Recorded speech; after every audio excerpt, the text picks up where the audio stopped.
Hello all. Today I would like to present to my fellow technicians and business partners at NERDS to Go, a corporate social responsibility initiative I believe we are uniquely positioned to take advantage of and be insightful leaders in the space of e-waste recycling.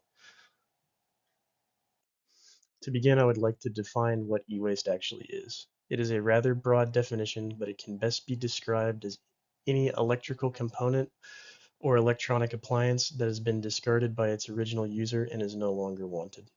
Many of these components are extremely dangerous when left unattended, and recycling of e-waste is often not handled properly.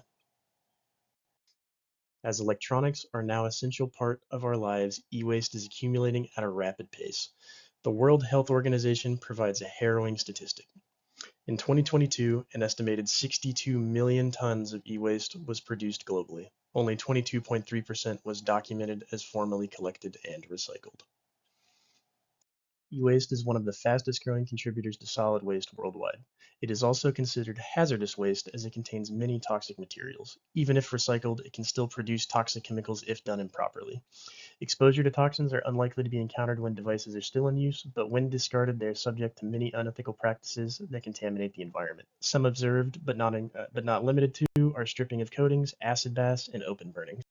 Here at Nerds to Go, we pride ourselves on being locally owned and community driven. Each franchise is individually owned and operated, and there are many across the country. We provide services to local businesses and residential clients, helping them with any technological needs. To be more specific about who we are at Nerds to Go, we are a managed service provider providing full service to our clients, whether that be break fix in our lab, managing their 365 environments, deploying EDRs and antivirus solutions to remote monitoring.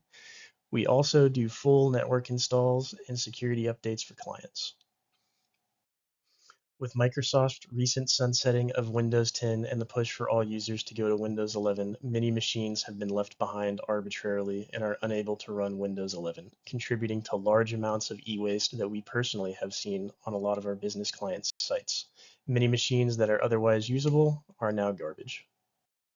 As we run a shop doing break fix for clients as well, many of the modern devices we are seeing are designed to be obsolete after a certain point of time, frustrating many customers and leading to large piles of e-waste from devices we are unable to fix due to designed obsolescence. Recently, I have noticed a large uptick of customers coming into our shop asking how do they even get rid of e-waste. There is little education around it, and with the problems we recently discussed of Microsoft's move to Windows 11 and designed obsolescence, people's piles of e-waste have gotten uncontrollably large. We are even contributors to e-waste, as in our lab, when we have a customer decide to recycle a drive, the drive is destroyed and thrown away. We also go to sites and pull many old cables out of the wall and just toss them when we replace them with newer, updated, modern standards. This leads to large piles of e-waste that is essentially useless. Another and far more dangerous issue is the recycling of lithium-ion batteries. With a lot of these old devices coming into our shop for assessment on the break fix side in our lab, we dispose of these batteries in a bucket of sand and think nothing more of it. Leaving these out unattended is extremely dangerous as they are an explosion and fire hazard. While we do our best to diligently recycle, we could unknowingly be contributing to the e-waste epidemic globally.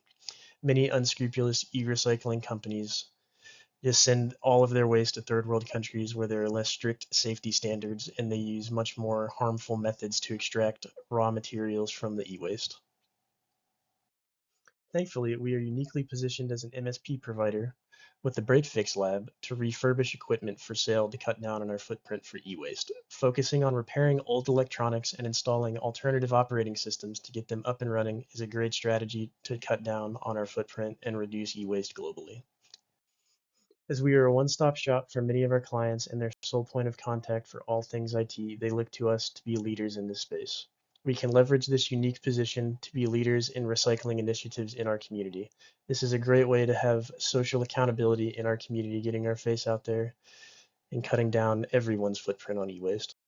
I believe the best way forward on cutting down on e-waste for us at Nerds to Go is to refurbish our old machines by leveraging our break fix lab. With the plethora of Windows 10 machines that can't go to Windows 11, we can refurbish them and resell them for a low cost to customers for the low price of a free Linux install and a USB drive. Reputation is one of organizations' greatest intangible assets with tangible value. Therefore, as community leaders, I believe we should partner with a reputable e-waste recycler. While the cost of transport, collection, data destruction, and proper recycling methods with reporting are high, the value to our reputation is worth the investment. The demand for socially responsible investment is increasing. It is estimated that socially responsible investments in the United States have funds valued at more than 26 trillion. This plays on the strengths of our model of responsible e-waste recycling and refurbishment. We can look to not only capture resale profits, but tap into the new generation of socially responsible millennial and Gen Z investors. Most stakeholders have concerns about some aspects of the natural environment. With our initiative and its methods to achieve sustainability, we have a unique strength as we are actively keeping hazardous toxins and pollutants out of the environment, making it a better place for all that share it. Another benefit to our model of ethical recycling and refurbishment is the increased awareness and education we can provide for the e-waste epidemic. Clients are likely to be happy knowing their waste isn't going to pollute the environment. Likewise, technicians will likely find satisfaction in fixing perfectly usable machines and being a solution to the e-waste problem rather than a key contributor. To conclude, I would like to reiterate the importance of this initiative. E-waste is a global epidemic that is quickly growing into one of the largest forms of solid waste. Many of the materials found inside electronics are hazardous and toxic. Therefore, as community leaders in IT, we need to do our part to keep serviceable electronics out of landfills so we can inspire others to do the same.